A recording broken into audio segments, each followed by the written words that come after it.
Anda kembali di Ngobrol Pintar Kompas TV. Sekarang saya ingin mengajak Anda untuk ikut mengetahui gimana sih proses ibadah haji yang saat ini berlangsung. Akan disampaikan oleh Nitya Anissa langsung dari Arab Saudi. Ini dia. Layanan kepada jemaah haji Indonesia tidak hanya PPIH Arab Saudi, tapi juga yang menjadi penting adalah sosok yang di sebelah saya ini nih, tenaga musliman atau istilahnya temus ya. Bu Iis sudah bersama saya di Masjid Nabawi. Bu Iis, assalamualaikum. Waalaikumsalam. Bu Iis senang sekali bisa kenalan sama ibu, bisa ketemu sama ibu. Bu, ibu kan jadi temus membantu PPIH Arab Saudi ini kan sudah bertahun-tahun ya Bu ya. Lebih tepatnya berapa tahun Bu? Saya membantu ini jemaah haji dari tahun 2010.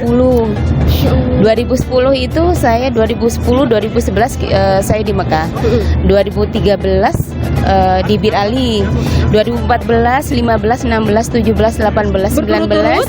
Iya, sampai 22 sekarang ini alhamdulillah masih dipercaya untuk di Nabawi bergabung dengan sektor khusus. Oke, sektor khusus ini mungkin bisa dijelaskan ya. Jadi memang banyak sekali kan jemaah yang memang kalau lagi di Madinah inginnya ke Nabawi, pengennya lebih banyak ibadah, pengen melihat makam Rasulullah, pengen ke doa di Raudhah gitu ya Bu ya.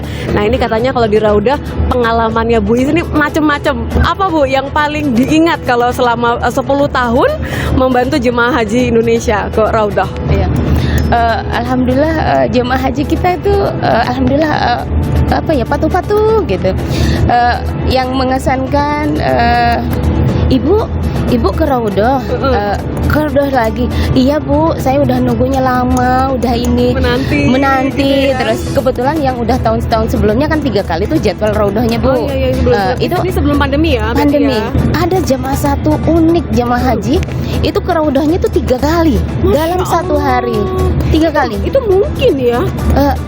Mungkin banget. Dan itu berlangsung selama beliau di sini 8 hari Bu, berturut-turut ke Raudhah 3 kali sehari. Sampai saya ledekin begini, Ibu ke Raudhah 3 kali sehari, kayak minum obat aja Bu. Boleh ya Bu? Boleh. Asal tertib, nggak berdesak-desakan, nggak meinin orang, merugikan orang. Benar-benar, karena kan kalau nggak salah masuk ke Raudhah itu kan bagaimana ya? Semua orang ingin masuk ke Raudhah. Betul. Jadi kan apalagi mungkin belum ada yang belum pernah gitu kan, belum tahu sebenarnya masuknya ini dari pintu nomor berapa. Di belakang ini kan ada tulisannya ya Bu ya, di dinding-dinding ini kan ada tulisannya nomor 22 gitu kan ya. Kalau perempuan ini masuk paling dekat ke Raudhah masuk dari pintu berapa Bu? Pintu 25. Dan pintu perempuan itu dari 24, 25, 26, 29 sampai 30 Ibu.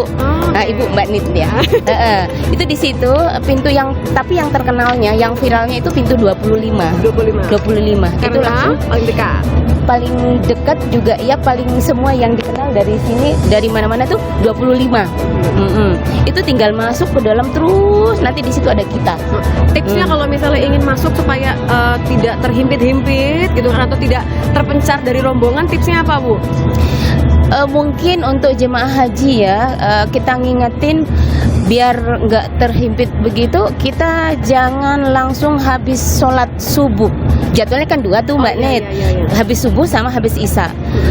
Saya sarankan untuk yang dekat terutama ya, itu mending jam-jam 7, jam 8 itu enak sekali. Bisa landai, bisa menikmati benar-benar Raudhah. Itu sabar ya. Harus sabar. Jemaah kita sabar-sabar nggak, Bu? Betul. Alhamdulillah masih sabar. Alhamdulillah mereka kan sudah tahu ya kenapa sih kok harus ke Raudhah? Apa sih Raudhah itu? Kan pasti begitu kan? Tahu ya. Jemaah haji itu tahunya Raudhah itu taman-taman surga. Di mana taman-taman surga itu yang ada sekarang di situ, di Masjid Nabawi. Taman-taman surga antara rumahku dan mimbarku, itulah taman-taman surga itu. Iya, alhamdulillahnya Bu, kita masih dikasih kesempatan untuk jemaah perempuan itu 2 kali jadwalnya. Untuk pagi tahun ini. Untuk pagi habis subuh sampai jam 10 pagi. Ini harus dicatat nih ya, harus dicatat kalau misalnya mungkin yang ada yang anak-anaknya orang tuanya lagi ibadah haji tahun ini, langsung kabarin orang tuanya yang Raudhah. Habis subuh sampai jam 10 pagi. Kalau untuk yang malam isya, habis isya bisa sampai jam 11 malam. Gitu. Nah, ini kan gini, tadi kan aku lihat mondar-mandir Ibu Is mondar-mandir bersama dengan Linjam yang lain begitu kan menyisir, karena banyak juga ada yang terpisah dari rombongan atau nggak tahu mau kemana gitu. Tapi ada juga cerita yang unik, Bu. Ingin sholat zuhur tapi taunya harus masuk dari pintu nomor 25. Ya, saya tadi pas kebetulan di sini dan tugas di sini ngelihat jemaah mau sholat duhur. Sedangkan sholat duhur itu kan di semua masjid perempuan boleh, nggak harus ke 25. Kebetulan jemaahnya dari sana, dari sebelah sana hotelnya. Sedangkan sebelah sana ada pintu 16. Bisa masuk dari situ 12, 13, 14, 15, 16. Itu perempuan. Nah, kalau di 25 agak jauh, Bu, kasihan, panas. Saya sarankan ke sana saja. Kecuali mau sholat, mau ke Raudhah pagi sama malam, silahkan ke 25. Jadi Menghemat biasanya energi. Lebih banyak ekspresinya kalau dikasih tahu banyak yang gini ya, Bu. Oh alah gitu. Iya, Oh, betul. bisa ternyata. Karena gitu. keterbatasan informasi. Tapi Mungkin Masya Allah. dibantu Mbak Tit, mungkin nanti sama-sama bisa ya. lebih- PPIH Siap. dibantu Temus ini memang kita keberadaannya di sini untuk kemudian membantu jemaah supaya bisa lebih fokus karena harus hemat energi. Juga benar. ya, Bu ya. Panas ya, Bu ya. Panas sekali, panas. Soalnya kan untuk gelombang pertama kan masih panjang perjalanannya, Bu. Masih harus haji kan nanti. Jadi harus irit-irit tenaga. Siap. Kalau gitu tips terakhir dari Temus yang sudah berpengalaman selama 10 tahun dengan begitu banyak cerita untuk para jemaah haji khususnya untuk yang perempuan, tipsnya apa, Ibu? Singkat saja. Oke, mungkin untuk jemaah haji kita yang untuk bagi perempuan, khusus untuk ke Raudhah, kalau bisa ke masjid jangan terlalu malam. Paling enggak jam setengah 4 lah. Jam setengah 4 paling ini jam 3. Soalnya apa? Terlalu apa jarak, capek. Waktunya tidur, biar tidur aja dulu. Jadi Istirahat. Untuk pagi, untuk setengah 4 cukup lah. Jadi jam 4 subuh, habis itu antri Raudhah. Pulang kalau nggak mau antri Raudhah, saya sarankan pulang dulu. Kalau Jadi hotelnya nggak dekat. apa-apa sebenarnya. Nggak apa-apa, Bu. Biar pulang dulu, habis pulang dulu nanti bisa makan sarapan pagi. Alhamdulillah sekarang sarapan pagi dapat kita untuk tahun ini. Benar-benar jemaah haji dimanja. Oh, sama ini, Bu, kalau bawa alas kaki gimana tipsnya supaya nggak hilang-hilang? Nah, ini penting juga untuk kita, untuk ini karena situasi di sini sangat panas sekali, 43, 44 ya. Sekarang saya sarankan untuk bawa plastik. Plastik alas kaki ditaruh, disimpan, plastik masukin ke tas. Atau diikat pokoknya di badan gitu ya. Diikat di badan, diikat di tas itu. Soalnya apa? Begitu keluar ada sandal di situ kan udah siap.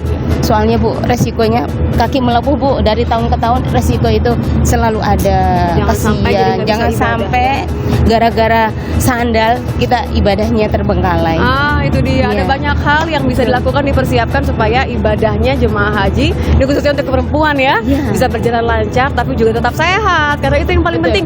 Perjalanan masih panjang kalau kata Bu Is. Insya Allah dengan bantuan dari PPIH Arab Saudi dan juga tenaga muslimah atau Temus, ini jemaah haji Indonesia bisa beribadah dengan lancar, mabrur, sehat, berkah kalau gitu ya, Bu ya. Terima kasih Nitya Anissa langsung dari Arab Saudi. Mudah-mudahan lancar ibadah hajinya, lancar juga sebagai petugas haji membantu jemaah haji Indonesia selama menjalani proses ibadah haji di sana. Sekali lagi Nitya, jaga kesehatan. Nah, informasi dari Arab Saudi tadi saudara sekaligus mengakhiri jumpa kita di Ngobrol Pintar hari ini. Saya Cindy Sistiarani akan undur diri. Kita ketemu lagi minggu depan. Sampai jumpa. Jakarta adalah lampu yang benderang, maka yang bersayap dan merayap berkumpul di sini. Sebab di balik yang gemerlap selalu tersembunyi yang gelap, maka mereka yang samar dan yang mengendap juga ada di sini.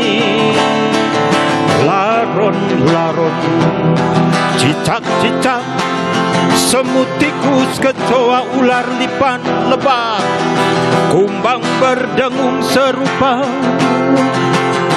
mereka bergabung.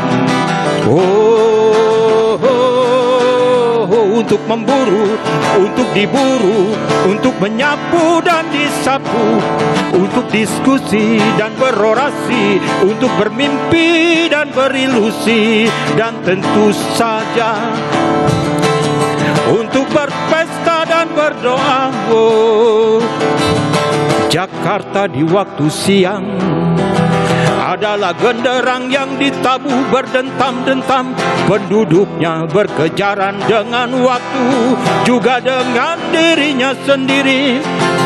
Adapun Jakarta di waktu malam adalah juga dengung lebah yang tak pernah lelah. Sebagian berhura-hura, sebagian lainnya beribadah. Oh, Jakarta juga sarana permainan yang paling luas di negeri ini. Mereka yang berkuasa bisa menguasai lahan-lahan permainan, mulai dari Monas, Senayan, Blok M, Cengkareng, Priok, dan lain sebagainya. Mereka yang tak berdaya, Jakarta adalah labirin yang menyesatkan, melingkar-lingkar tanpa ujung pangkal. Banjir, pengangguran, kemacetan, dan lain-lainnya.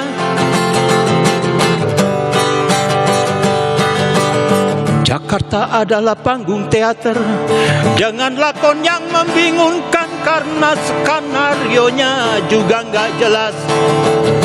Pemerannya juga barangkali nggak jelas juga. Ada yang jadi polisi, ada yang jadi pencopet, ada yang jadi wali kota, presiden, dan sebagainya. Cindy, kamu jadi apa? Cukup jadi anchor saja di Kompas TV. Oh, Jakarta, Jakarta, Jakarta.